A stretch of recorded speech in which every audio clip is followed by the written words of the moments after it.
제가 이름만 얘기하면 잘 아는 위대한 인물이 한 분 계십니다. 그 이름은 조금 이따 말씀드리기로 하고, 일단 그가 썼던 어느 주일날 일기를 소개하는 것으로 설교를 시작하겠습니다. 정오쯤 되어 우리가 세 번째 맞는 폭풍이 시작되었고, 오후 4시가 되자 폭풍은 전보다 더 맹렬하였다. 7시가 되었을 때 그 폭풍 속에서 여기저기를 뛰어다니면서 어려움을 겪고 두려움에 떨고 있는 이들을 찾아 위로와 도움을 주는 독일 사람들이 있었다. 참으로 놀라운 광경이었다. 나를 비롯한 영국 사람들은 어느 누구도 감히 그런 일을 감당하려는 마음조차 없었는데 말이다. 그들의 봉사는 계속되었다. 폭풍이 있던 순간마다 그들은 당황하거나 두려워하지 않고 도움이 필요한 이들을 찾아 헌신적으로 돕고 있었다. 모든 이들이 이 폭풍 속에서 죽음을 느끼고 두려움에 떨고 있을 그때 그들은 아무 일도 일어나지 않은 것처럼 이런 일을 계속하였다. 그들은 어떤 보수도 원하지 않았고 이런저런 마음의 상처가 있었을 텐데도 불구하고 그들의 평안함과 헌신은 계속되었다. 그들의 입에서 불평이라고는 찾아볼 수조차 없었다. 그러다 그들의 진정한 마음과 믿음을 시험할 좋은 기회가 찾아왔다. 함께 예배를 드리며 시편을 낭송하고 있었는데 갑자기 엄청난 파도가 덮쳐서 큰 돛대가 산산조각이 나면서 그것들이 배를 뒤덮어 갑판과 갑판 사이로 또 쏟아져 내렸다. 마침 큰 바다 깊은 물이 우리를 삼켜버릴 것만 같았다. 영국 사람들 사이에서는 귀를 찢을 듯한 비명이 터져 나왔는데 놀랍게도 독일인들은 아무 일 없다는 듯 비명을 지르는 대신 시편 낭송을 계속하고 있었다. 나는 후에 그들 중 한 사람에게 물었다. 당신은 두렵지 않습니까? 아니요. 하나님께 감사할 따름입니다. 그렇지만 당신네 부인들과 어린아이들은 두려워하지 않았습니까? 아니요. 우리네 부인들과 어린아이들은 죽음을 두려워하지 않습니다. 이 일기는 1700년대에 태어나서 한 세기를 살았던 영국의 유명한 사람이었고 감리교를 창시했다고 알려진 존 웨슬리가 쓴 일기입니다. 존 웨슬리는 이 일기를 쓸 때 영국에서 미국으로 전도 집회를 가고 있었던 와중이었고 큰 배에 타고 있었을 때의 이야기를 기록한 것입니다. 당대에는 대륙과 대륙을 이동할 수 있는 방법은 배밖에 없었고 배를 탔을 때에는 3개월에서 4개월 동안의 여정을 가야만 했었습니다. 우리나라 초대 선교사들이 들어오는 방법도 배밖에 없었습니다.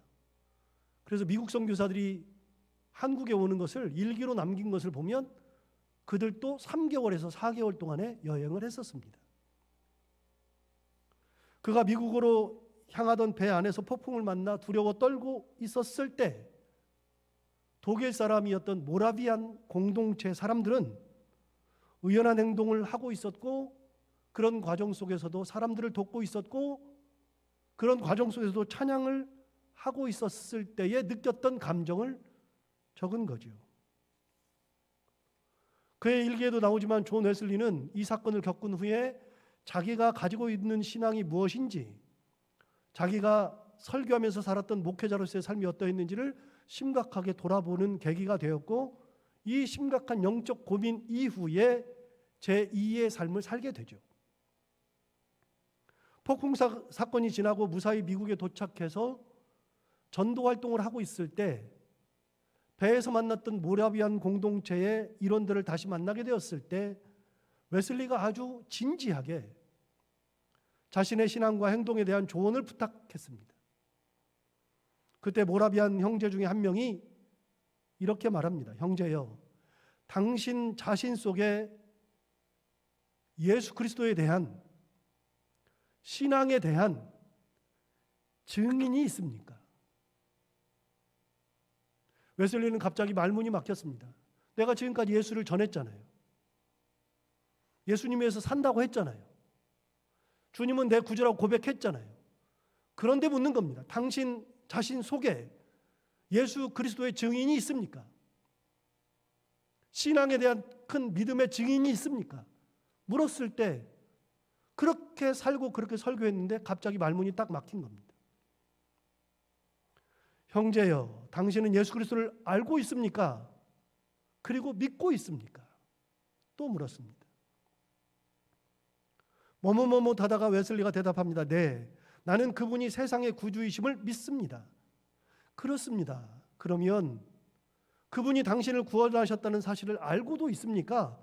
예, 나는 그분이 나를 구원하시기 위해서 십자가 위에서 죽으셨을 것으로 희망하고 있습니다. 라고 대답하였는데, 그가 대답을 하면서 느꼈던 감정을 글로 썼는데 빈 껍데기와 같은 대답을 하고 있었다. 여러분, 웨슬리가 누굽니까? 그의 아버지 사무엘 웨슬리라고 하는 분은 영국 중부지방의 한 조그만 마을인 앱워스라고 하는 곳에서 성공의 사제로 40년을 목회하신 분입니다. 그러니까 목회자의 아들입니다. 그의 어머니 수산나는 아버지 사무엘과의 사이에서 19명의 자녀를 낳았습니다. 그 중에 9명이 10살도 되기 전에 죽었죠. 존 웨슬리는 그 10명의 자녀들 중에서 자랐습니다. 아버지가 받은 사례비로는 살기가 너무 어려워서 먹고 사는 것조차도 쉽지 않았는데, 그런 와중에 그의 어머니 수잔나는 자녀들을 교육하기 위해서 온 신경을 다 써서 어머니 아버지, 그러니까 수잔나의 아버지가 아주 유명하신 분인데, 그분은 옥스퍼드 대학을 나와서 수재 중에 수재였고 경제적으로도 굉장히 많은 돈을 가지고 있었던 사람이어서 그 어머니 역시도 굉장히 머리가 좋아서 자녀들에게 불어, 라틴어, 헬라어 이런 거를 다 가르쳐서 학교에 들어가기 전에 이미 아이들이 언어를 다 띌 정도로 그렇게 가르치고, 그것만 가르친 게 아니라 신앙을 가르쳐서 아이들이 평생 동안 그 신앙을 가지고 살도록 만들었던 사람이 어머니입니다. 그래서 자녀 교육을 이야기할 때 수잔나를 이야기하지 않고 다른 이야기를 할 수 없습니다. 그 정도로 유명한 어머니의 교육을 받고 자랐던 사람이 웨슬리였습니다. 웨슬리 자체도 똑똑한 사람이어서 외할아버지뿐만이 아니라 아버지도, 그 다음에 존 웨슬레의 동생인 찰스 웨슬레도 모두 다 옥스퍼드 대학 출신입니다. 옥스퍼드 대학에서 공부하고 있을 때 존 웨슬레와 그의 동생 찰스 웨슬리가 영국 성공회가 타락하고 무너져가는 것을 보면서 무슨 생각을 했냐면 이 성공회를 개혁해야 되겠다고 생각하고 자기들끼리 모여가지고서 형제단을 만들어가지고 그 형제단이 예배를 드리기 시작했습니다. 그 예배가 뭐냐면 자기들 모임 자체가 홀리클럽인데, 그러니까 거룩한 공동체를 만든 겁니다. 거기서 예배를 드리고 시작하면서 그 예배 속에서 하나님을 발견하고 교회의 개혁을 외치고, 그러다 보니까 성공의 사제들에게 눈에 가시처럼 보였죠. 그래서 그 웨슬레 가문과 거기 모여있던 사람들을 다 배척하기 시작했습니다.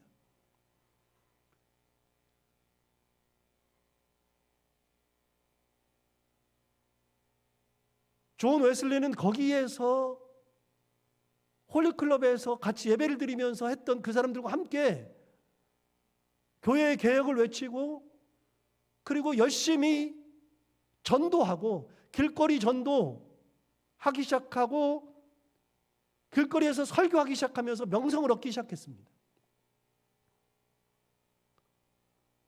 그래서 저명한 전도자로, 목회자로 귀하게 쓰임받았던 사람이 존 웨슬리죠. 후에는 너무 유명해져서 미국에까지 전도 집회를 갈 정도로, 그 당시에 1700년대 당시에 미국으로 전도 집회를 갈 정도로 유명세를 탔던 사람이 존 웨슬리였습니다.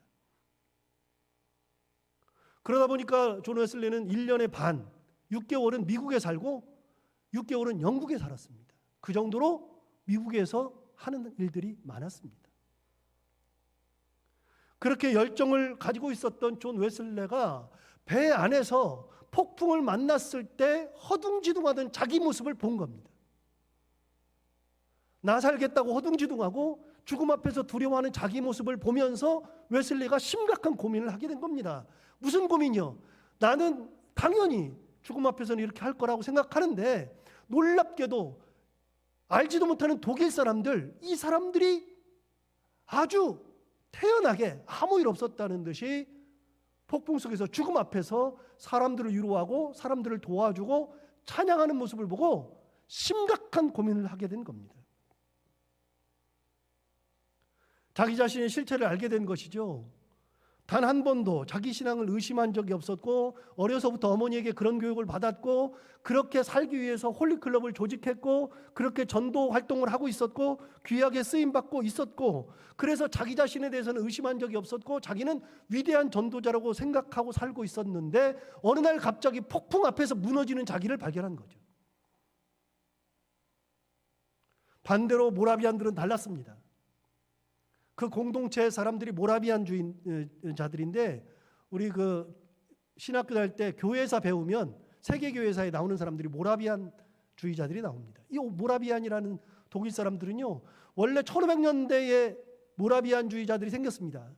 가톨릭 교회가 타락하니까 타락한 교회를 개혁하기 위해서 자기들끼리 모여가지고서 공동체를 형성하고 당시에 가톨릭 교회가 성직자 타락 돈과 연관되고 권력이 중요했고 사람 중심이 아닌 교회 중심이었고 권력 중심이었고 돈 중심, 가진 자 중심이었기 때문에 그것을 개혁하기 위해서 만들어진 공동체가 모라비안인데 이 사람들이 당대의 가톨릭과 맞지 않으니까 엄청난 핍박을 받아서 죽음의 길로 갔던 사람들이 굉장히 많았고 핍박당해가지고 재산을 잃은 사람도 많았고 사회에서 격리된 사람도 많았고 그렇게 하면서 점점 모라비안들이 사라졌죠.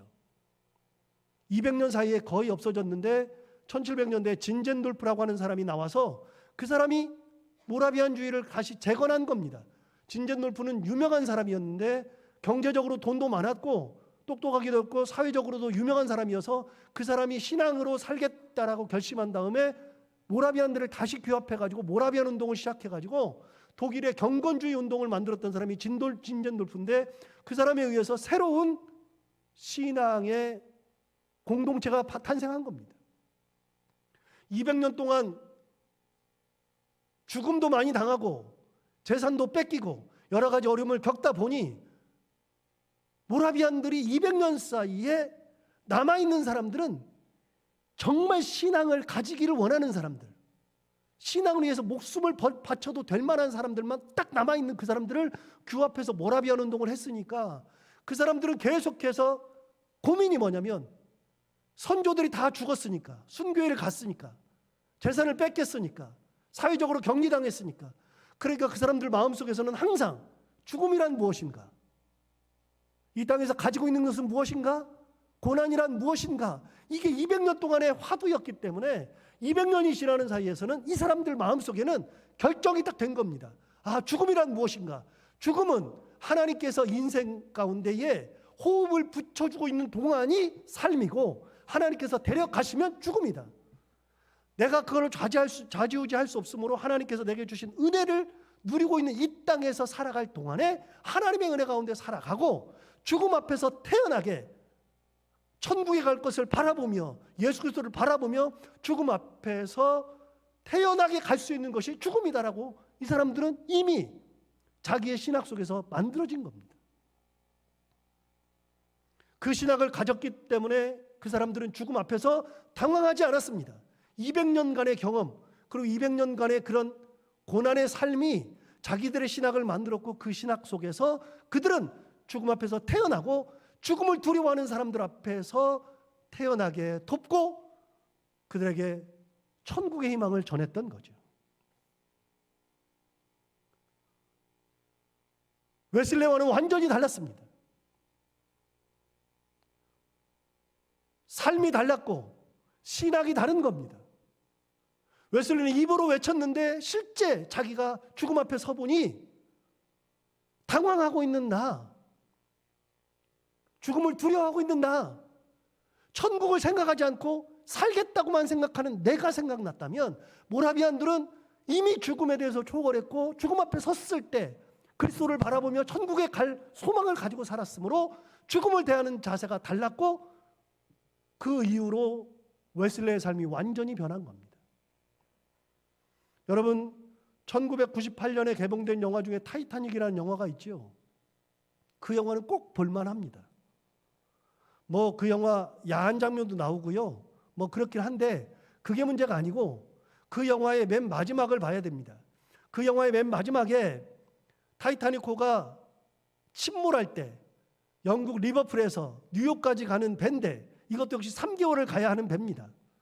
이 배가 빙산을 들이받아서 배가 두 쪽 나서 침몰하고서 죽어갈 때 그 장면이 압권입니다. 타이타닉 영화는 지금도 볼 수 있습니다. 그 영화의 마지막 장면입니다.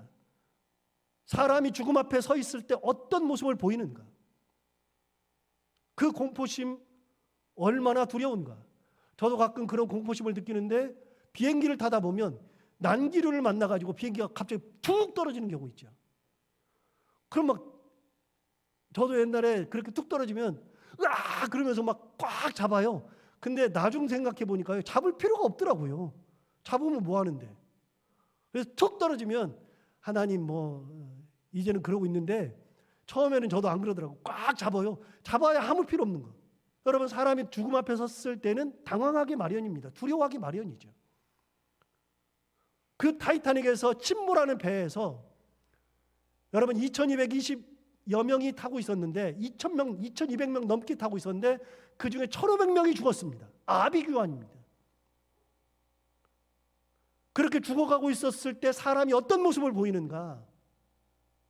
거기 타고 있었던 사람들은요, 당대에 영국에서 미국을 갈 수 있었던 사람들은요, 일반 서민은 갈 수가 없었습니다. 뱃삭이 너무 비싸가지고.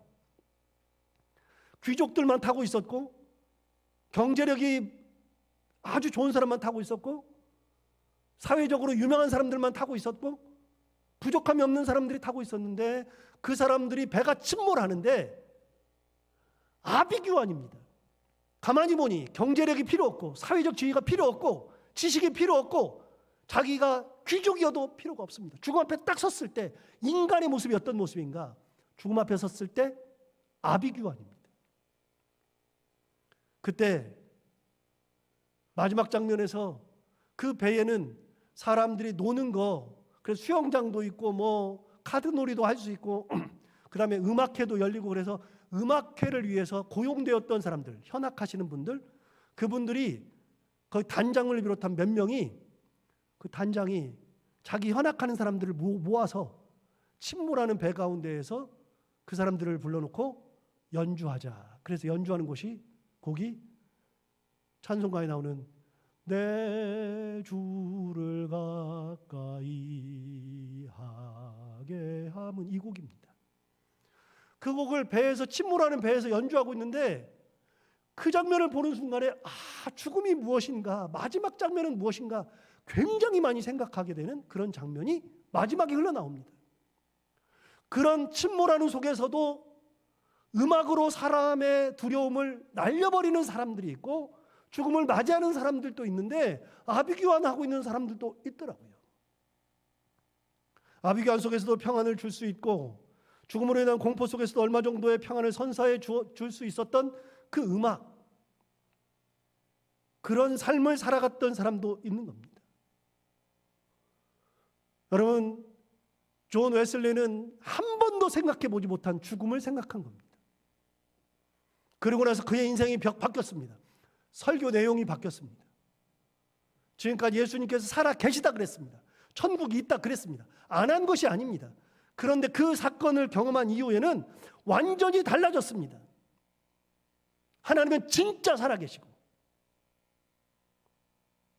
우리가 죽어서 가는 곳은 천국이고 우리가 붙들어야 하는 분은 예수 그리스도밖에 없다. 그래서 과거에 외쳤던 동일한 설교가 아니었습니다. 같은 말을 하는 것 같으나 동일한 설교는 결코 아니었습니다. 경험을 하고 난 다음에 그는 완전히 달라진 거죠. 그런데 여기서 잠깐, 사실 존 웨슬리는 그의 삶을 봤을 때 이미 5살 때 죽을 경험을 했었습니다. 사택에 불이 나가지고 2층짜리 사택에 불이 났는데 2층에 자고 있었을 때에 굉장히 큰 불이 났습니다. 누구인지 범인은 밝혀지지 않았지만 실제로는 누군가가 불 질렀다는 것이 정설입니다. 누군가 불을 질러서 다 죽게 생겼을 때 그 아이들을 다 꺼냈습니다. 다 꺼냈는데 유일하게 한 아이를 꺼내지 못했는데 그게 바로 존 웨슬레입니다. 5살 때입니다. 2층에서 밖을 보면서 울고 있고 아버지는 아무것도 할 수 없어서 무릎 꿇고 사람들에게 무릎 꿇고 기도해달라고, 내 자식이 잃어도 하나님께서 주신 게 많으니까 기도해달라고 하고 있고, 엄마는 아이 살리겠다고 발을 동동 구르고 있을 때 어떤 사람이 사다리를 놓고 건장한 사람이 올라가서 2층으로 들어가서 그 아이를 어깨에 메고 내려오는 경험이 있었습니다. 그래서 그 경험을 했던 요한 웨슬레는 평생을 어떻게 생각하고 살았냐면, 나는 불에서 꺼낸 타다 남은 나무인 존재다 그랬습니다. 자기 자신을 불에서 꺼낸 타다 남은 나무라고 얘기했습니다. 그 정도로 자기는 죽으려다가 살아났고 하나님께서 나를 살려주셨다라고 하면서 항상 이야기했는데, 그런데 그랬던 그가 배에서 그렇게 당황하고 죽음 앞에서 아비규환하는 모습을 보면서 내가 지금까지 말했던 것이 아무런 의미가 없구나라는 것을 깨달은 거죠. 이런 경험을 하고 난 다음에 요한 웨슬레의 삶이 완전히 달라지죠. 여러분, 사람들은 그런 경험을 하고 나서 그때부터의 삶이 달라지는 겁니다. 그래서 그 이후에 존 웨슬레가 했던 가장 중요한 일 중에 하나가 이 땅에 사는 동안 하나님의 은혜를 누리고 행복하게 살다가는 것이 가장 중요한 것이고, 생명 주실 때까지만 하나님께서 내게 이 땅에서 살게 하시는 동안에 어떤 일이 있어도 은혜 가운데 살아야 되겠다, 행복하게 살아야 되겠다, 이게 자신의 모토가 되었죠. 그리고 이 땅에서 누구를 억눌러서 많이 가지려고 하는 것은 의미가 없다는 것을 드디어 깨달았습니다. 그래서 영국에서 처음으로, 우리는 노예 해방 운동을 미국에서만 일어난 걸로 알고 있는데, 링컨 대통령이 노예 해방 얘기를 한 것 같은데 그거는 얘기할 거리가 많긴 하지만, 논란거리가 많긴 하지만, 미국에서만 노예 해방 운동이 있었던 것이 아니라 1700년대에 영국에서 노예 해방 운동이 있었는데 그걸 누가 주도했냐면 웨슬레가 주도했습니다. 웨슬레가 주도하니 당대로서는 혁명적인 사상이죠. 어떻게 이럴 수 있느냐 그랬을 때 웨슬레가 외칩니다. 하나님의 권속입니다. 하나님의 사람들입니다. 노예방 운동을 외쳤을 때 어느 누구도 귀담아 듣지 않았는데 결국은 외치고 외쳐서 노예 해방을 이끌어낸 사람이 요한 웨슬레입니다. 영국의 노예를 해방시킨 사람이 요한 웨슬레죠. 하나님의 은혜 가운데 죽음을 경험하고 났더니 노예를 두고 사는 것은 하나님의 뜻이 아닌 거예요. 그때부터는 목숨 걸고 노예를 해방했습니다. 삶이 달라졌죠. 여러분, 신앙은 경험입니다.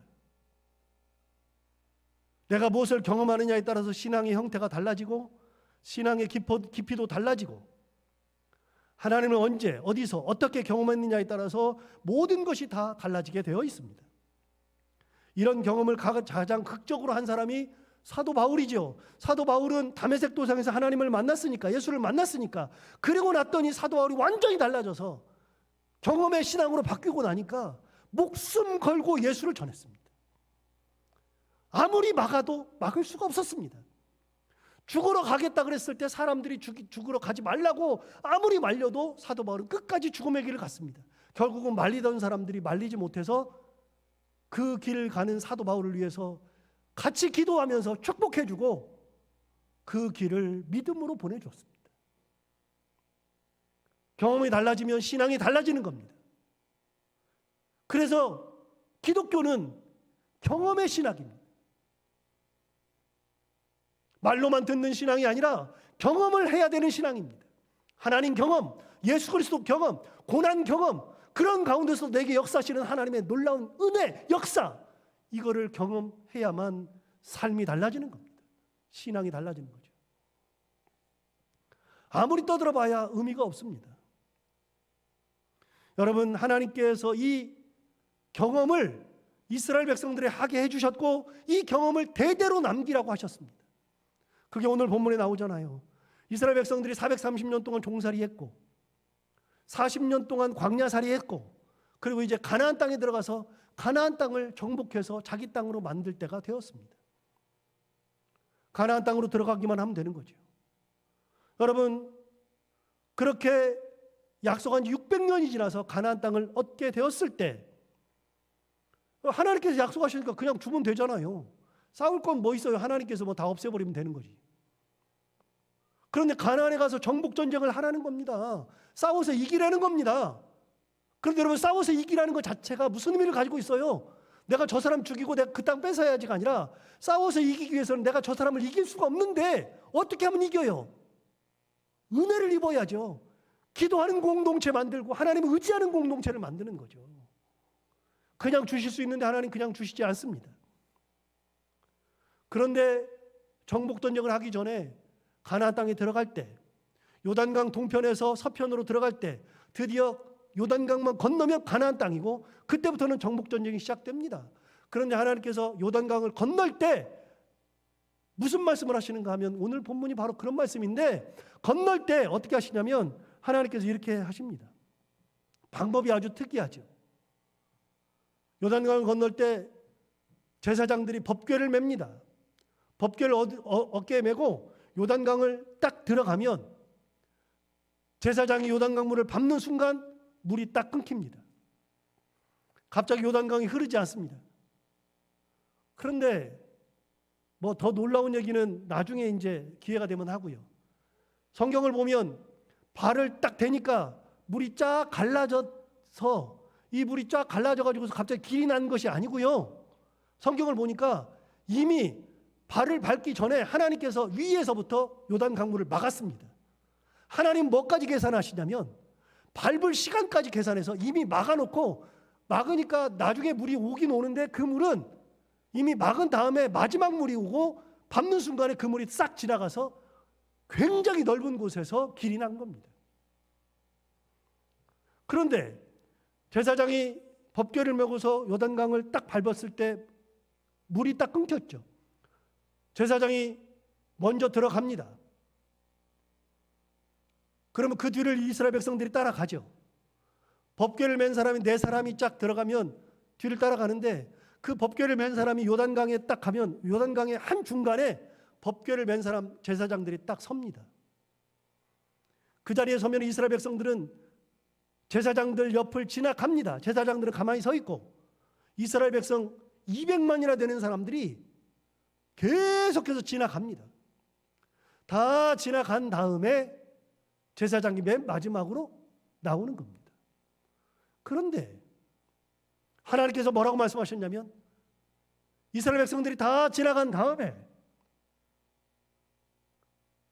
지파에서 12지파에서 한 명씩을 뽑아서, 지파장들을 뽑아서 그 사람들은 제사장과 함께 남아 있어서 요단강 물이 흐르던 그 물, 그 한 중간에 돌들이 있을 텐데 돌들을 하나씩 주어서 어깨에 메고 나오라 그럽니다. 그래서 지파장들이 어깨에 메고 나오죠. 나온 다음에 그럼 뭐 하려고? 나온 다음에 제사장도 나옵니다. 이제 끝났습니다. 그런데 그것이 끝나는 것이 아니고요. 도대체 돌을 왜 가지고 나오라는 겁니까? 하나님께서 돌을 가지고 나오라고 한 이유를 분명하게 설명합니다. 돌로 어떻게 쓸까요? 오늘 본문 19절, 20절을 볼까요? 첫째 달 10일에 백성이 요단에서 올라와 여리고 동쪽 경계 길갈에 진침해 여호수아가 요단에서 가져온 그 12돌을 길갈에 세웠다.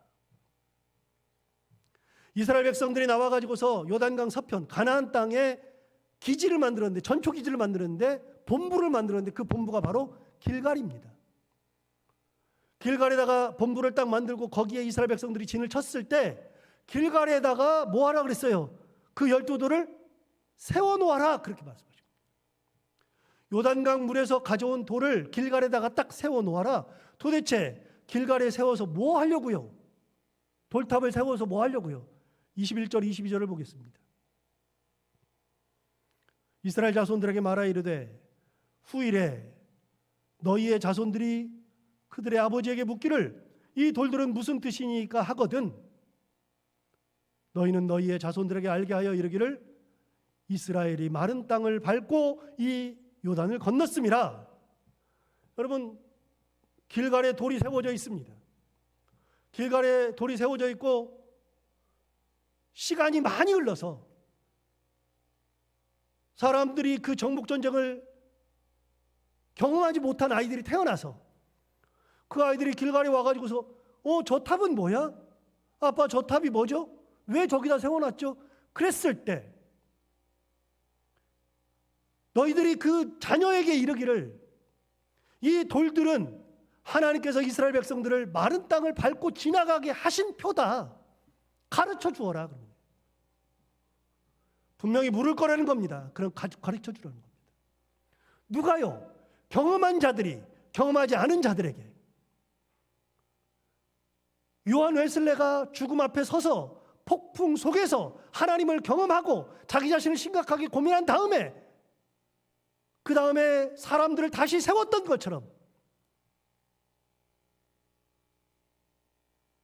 요단강을 건너서 돌을 가지고 나와서 길갈에 세워놓고 아이들이 묻거든, 이 돌은 요단강에서 가지고 나온 돌인데 하나님께서 이 돌을 요단강에서 가지고 나오게 하셨는데 그때 마른 땅이었는데 강물이 흘러야 되는 곳에서 강물이 끊어지고 거기서 가져온 돌로 여기다 세워서 하나님께서 마른 땅을 건너게 하신 표다.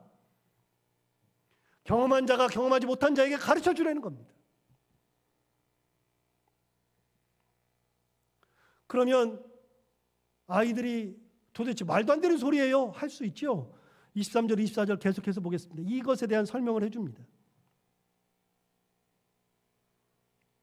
23절, 24절 보겠습니다. 굉장히 중요한 겁니다. 23절 강조해서 읽을 겁니다. 너희 하나님 여호와께서 요단물을 너희 앞에서 마르게 하사 너희를 건너게 하신 것이, 요단물을 마르게 하사 너희를 건너게 하신 것이 누구라고요? 너희의 하나님 여호와께서 하셨다. 계속해서 너희 하나님 여호와께서 우리 앞에 홍해를 말리시고 우리를 건너게 하신 것 같았다. 예전에도 하나님께서 우리를 홍해를 말리셔서 홍해 가운데 건너게 하셨는데 똑같이 여기서도 하나님께서 우리로 마른 땅을 건너게 하셨다. 가르쳐 주라는 겁니다. 너 건너봤지? 그런데 여러분 보세요. 재밌는 게 하나 있어요. 이스라엘 백성들이 출애굽해가지고 가나안에서 정복전쟁할 때 중간에 광야에서 우리 다 죽게 생겼다, 뭐 하나님 배반하고 그러니까 하나님께서 뭐라 그러냐면, 그래 그럼 너희들은 못 들어가. 그리고 새로운 세대만 다 들어가게 했잖아요. 출애굽한 사람들 중에서는요 20세 이상의 성인들은 가나안 땅에 못 들어갔습니다. 다 죽었습니다. 광야에서 다 죽었습니다. 모세까지도 다 죽었습니다. 그럼 여러분, 홍해를 건넌 사람들은 몇 명이 안 돼요. 20세 미만의 사람들만 건넌 거예요. 어렸을 때 건넌 거예요. 성인이 되기 전에 건넌 거예요. 그리고 광야에서 태어난 아이들도 많습니다. 광야에서 태어나가지고 40년 지나니까 20살이 넘은 성인들도 굉장히 많습니다. 그러다 보니까 경험한 사람도 있고 경험하지 못한 사람도 있어요. 이제 가나안 땅에 들어가려고 그러니까 거기는 홍해를 건넌 사람도 있고 건너지 못한 사람도 있는데 건너지 못한 사람이 훨씬 더 많아요. 그런데 건넌 사람들이 맨날 뭐라 그러냐면, 야, 나 어렸을 때 하나님께서 이 홍해를 건너게 하셨어. 맨날 뭐라 그러냐면, 에이씨, 말도 안 되는 소리 하고 있어요. 이거 홍해를 어떻게 건너요? 그러고 있었거든요. 자기들도. 그런데 가나안 땅을 들어갈 때 하나님께서 어떻게 하셨어요? 가나안 땅을 들어갈 때 요단 강물을 딱 말려 가지고서 다 건너게 했죠. 그러니까 이제 경험한 사람들이 생긴 겁니다. 그때 이렇게 얘기한 겁니다. 하나님께서 옛날에 여호와께서 우리를 홍해를 마른 물로 건너게 하신 것처럼 똑같이 요단 강물을 마르게 하셔서 가나안 땅으로 들어가게 하셨다. 경험이 경험으로 대를 이어서 나오는 거죠. 그래서 여러분, 내가 하나님을 경험하는 것이 진짜 중요한 겁니다. 경험해야 내가 살고, 경험해야 우리의 자녀들이 살고, 경험해야 교회가 이루어지는 겁니다. 그래서 교회는 경험 공동체입니다. 대물림 공동체죠. 가정도요, 똑같습니다. 부모가 내가 가지고 있는 신앙이 확실해야 그 신앙으로 자녀에게 대물림하는 겁니다. 죽는 데서 일어나는 경험, 고난 속에서 일어나는 경험을 했을 때 그것이 대물림 되는 거죠. 그렇게 하려는 겁니다. 너부터 살고 자녀들도 살리는 겁니다. 24절 볼까요? 이는 땅의 모든 백성에게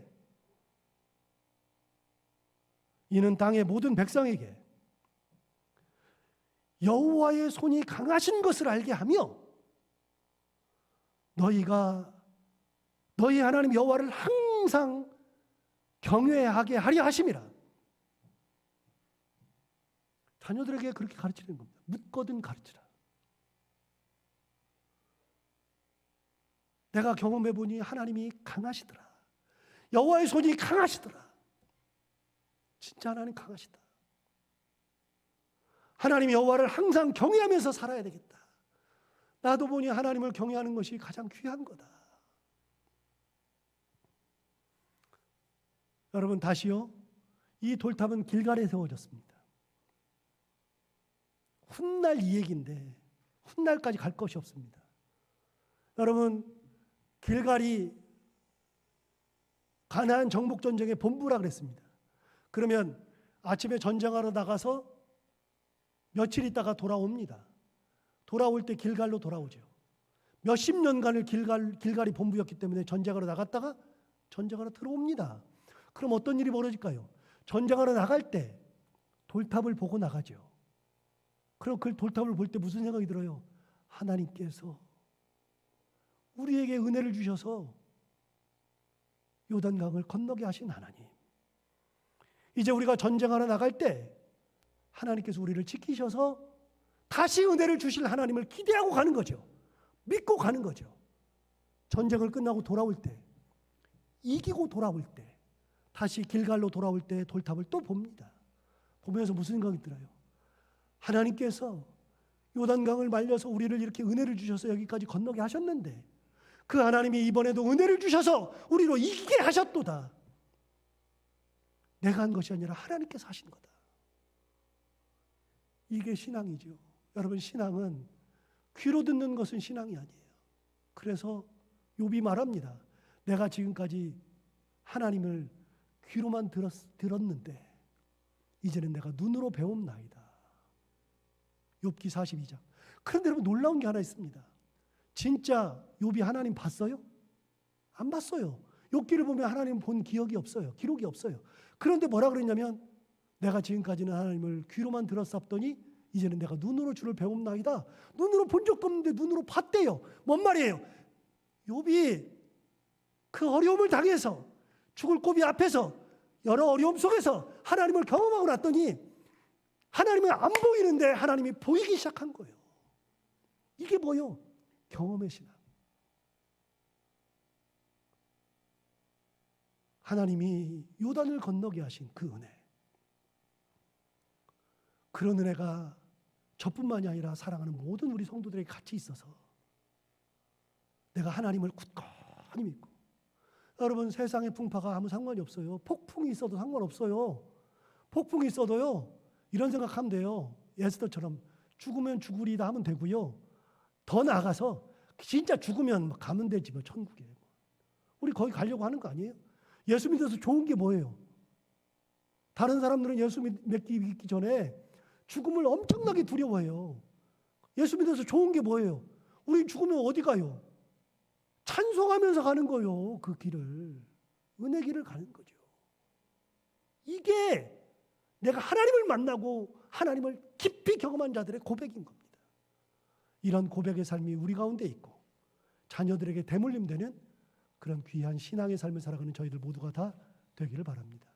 기도하겠습니다. 하나님 아버지 감사합니다. 오늘도 귀한 말씀으로 우리를 깨우쳐주셔서 감사합니다. 이 말씀처럼 하나님 아버지 우리도 요단강 한가운데서 가져온 돌들을 세워놓을 수 있는 믿음이 있게 하여 주옵시고 그런 경험이 있게 하여 주옵시고 그런 경험이 우리 가정에 쌓이게 하여 주옵시고 우리 교회에 쌓이게 하여 주옵시고 우리의 삶에 쌓이게 하여 주셔서 내 신앙이 더욱더 굳건해지며 하나님만 의지하는 신앙이 되게 하여 주시고 그것이 대대손손 대물림되는 신앙을 살아가는 저희들이 다 되게 하여 주옵소서. 감사하며 예수님 이름으로 기도하옵나이다.